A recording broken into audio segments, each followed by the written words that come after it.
दुनिया के महान वैज्ञानिकों में से प्रसिद्ध डॉक्टर एपीजे अब्दुल कलाम के बारे में तो हम बचपन से ही पढ़ते आ रहे हैं दोस्तों, जिन्हें मिसाइल मैन के नाम से भी जाना जाता है।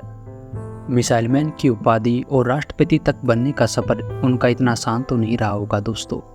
उन्हें शुरुआती जीवन में काफ़ी ज़्यादा संघर्ष का सामना करना पड़ा। उन्हें अपनी आरंभिक शिक्षा जारी रखने के लिए अखबार तक बांटने पड़े थे। उन्हें बचपन से ही कुछ सीखने की इच्छा थी, कुछ कर गुजरने की चाहत उनके मन में बचपन से ही थी। अगर उनके जन्म की बात करें तो उनका जन्म तमिलनाडु के रामेश्वर में धनुषकोटी गांव में 15 अक्टूबर 1931 को हुआ।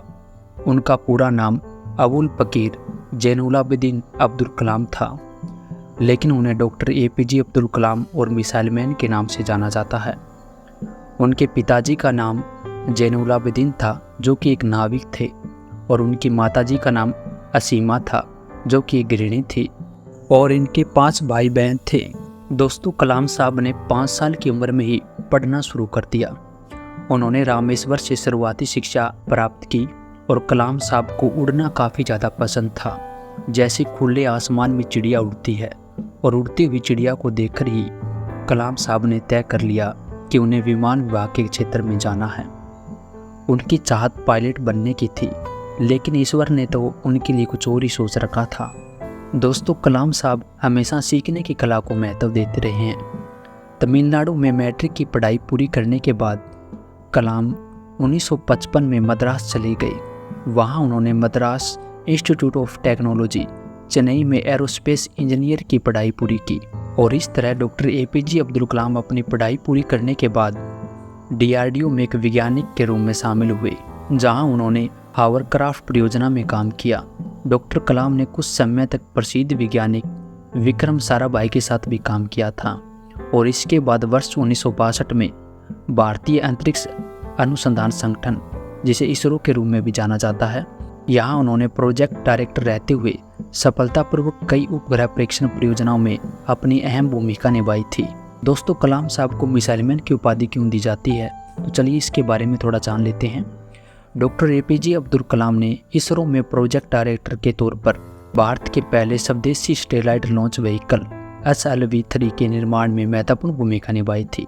इस प्रथम सैटेलाइट व्हीकल से भारत ने वर्ष 1980 में रोहिणी सैटेलाइट सफलतापूर्वक अंतरिक्ष में भेजा था, और इस मिसाइल को बनाने में कलाम साहब ने अपना अहम योगदान दिया था, जिस वजह से उन्हें मिसाइल मैन की उपाधि से नवाजा गया था।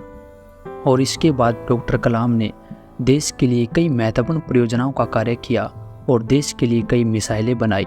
दोस्तों, अगर उनकी उपलब्धियों की बात करें तो आप जानते होंगे कि डॉक्टर एपीजे अब्दुल कलाम ने अपने जीवन में बहुत सी विपरीत परिस्थितियों का सामना किया, लेकिन जीवन में उन्होंने कभी भी कठिन परिस्थितियों के आगे हार नहीं मानी, और यही वजह है कि उनका जीवन आज भी युवाओं के लिए एक प्रेरणा का स्रोत है। कलाम को उनके कार्यों के लिए बहुत से राष्ट्रीय और अंतर्राष्ट्रीय पुरस्कारों से सम्मानित किया गया है। डॉक्टर एपीजे अब्दुल कलाम 18 जुलाई 2002 को भारत के 11वें राष्ट्रपति बने, और डॉक्टर कलाम भारत के सर्वोच्च नागरिक सम्मान भारत रत्न प्राप्त करने वाले भारत के तीसरे राष्ट्रपति थे। दोस्तों, कलाम साहब के 79वें जन्मदिन को संयुक्त राष्ट्र ने विश्व विद्यार्थी दिवस के रूप में मनाने की घोषणा कर दी, और इसके साथ ही उन्हें भारत सहित दुनिया भर के देशों में कई पुरस्कारों से नवाजा गया। भारत सरकार ने उन्हें 1997 में भारत रत्न, 1981 में पद्म भूषण और 1990 में पद्म विभूषण से सम्मानित किया था। दोस्तों, कलाम साहब काफ़ी सरल स्वभाव के थे। राष्ट्रपति बनने के बाद भी कलाम साहब के स्वभाव में कोई भी बदलाव नहीं आया, और इसी के बदौलत उन्हें जनता के राष्ट्रपति की उपाधि मिली। कलाम साहब ने राष्ट्रपति भवन के दरवाजे जनता के लिए खोल दिए।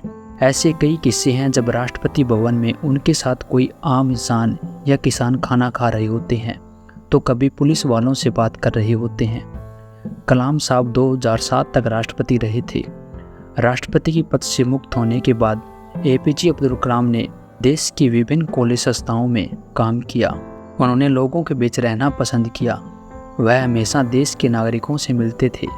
कलाम साहब ने कई पुस्तकें भी लिखी है, और उनकी पुस्तकें लोगों के बीच काफ़ी लोकप्रिय भी है। कलाम साहब का सपना 2020 तक भारत को शक्तिशाली और आर्थिक रूप से समृद्ध बनाना था। दोस्तों, डॉक्टर एपीजे अब्दुल कलाम का 27 जुलाई 2015 की शाम को निधन हो गया। वह भारतीय प्रबंधन संस्थान शिलोंग में रहने योग्य ग्रह पर एक कार्यक्रम में लेक्चर दे रहे थे।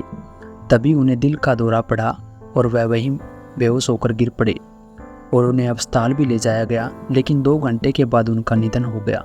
और इस तरह 27 जुलाई को कलाम साहब ने 84 वर्ष की उम्र में दुनिया को अलविदा कह गए।